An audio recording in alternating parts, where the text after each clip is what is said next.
France is back at it again, provoking and undermining Burkina Faso.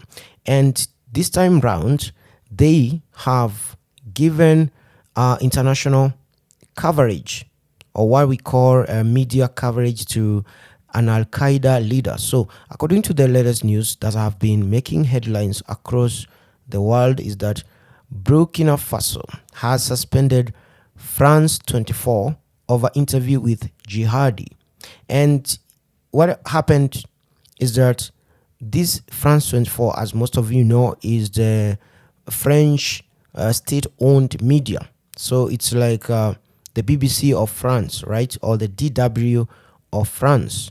So they gave an interview to the leader of Al-Qaeda. And this is what the story went, is that Burkina Faso's ruling junta on Monday, that is yesterday, suspended all broadcasts by France 24 media in the country after it aired an interview with the head of Al-Qaeda in the North Africa. By opening its antennas to the head of Al-Qaeda in the Islamic Maghreb, France 24 not only acts as a communication agency for these terrorists, but also offers legitimacy to terrorist actions and hate speech.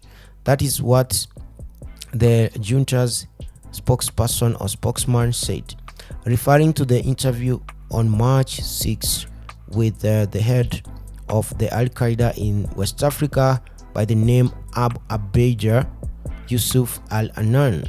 And I'm going to show you the interview in a short while. Is that they gave an interview to the leader of this Al-Qaeda movement. So in the interview, you can see that they basically dressed him nice, did a little bit of makeup to present him to the world as a very innocent and holy person. This is undermining the government of Mali, the government of Burkina Faso, and even the government of Guinea-Conakry, because that's where these people are active.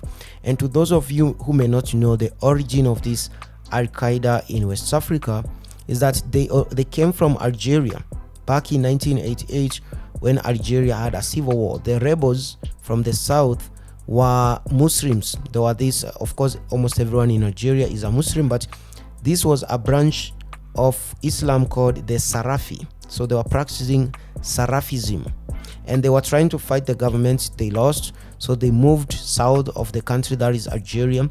And during the 2011 revolution in Libya, Gaddafi enlisted them to fight for him as mercenaries. Of course, they lost.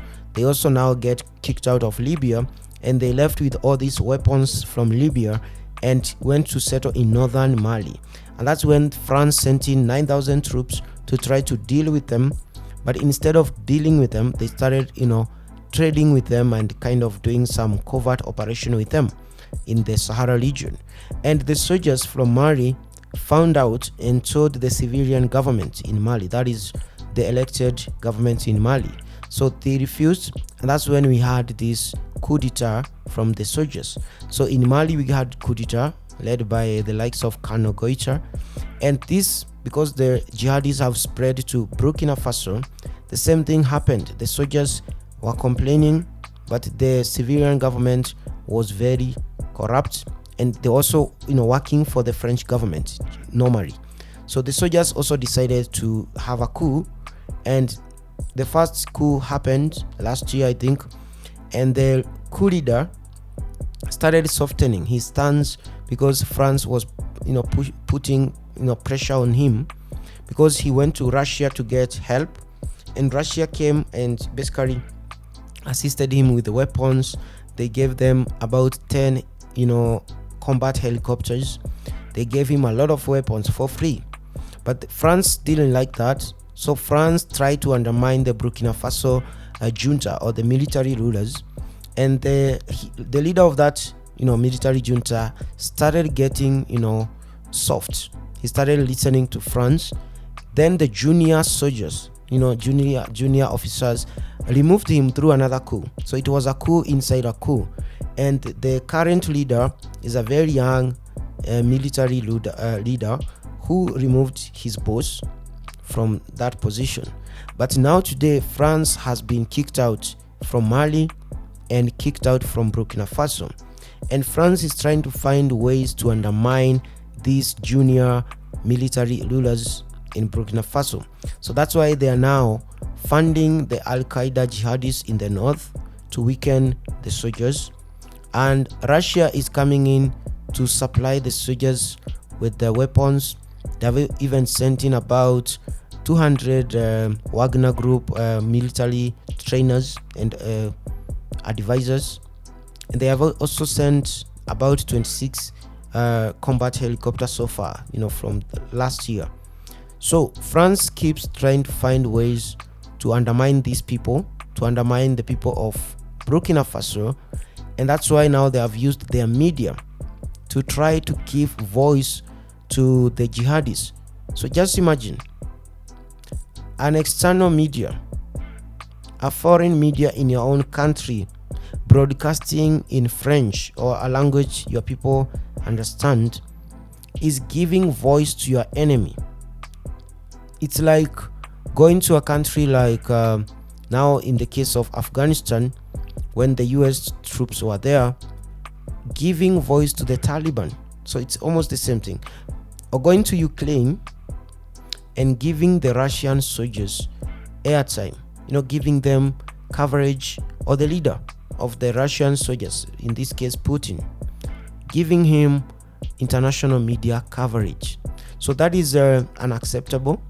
That is undermining the sovereignty of Burkina Faso, and that is what France keeps doing, despite France having a tough time at this time. They have a lot of protests in France.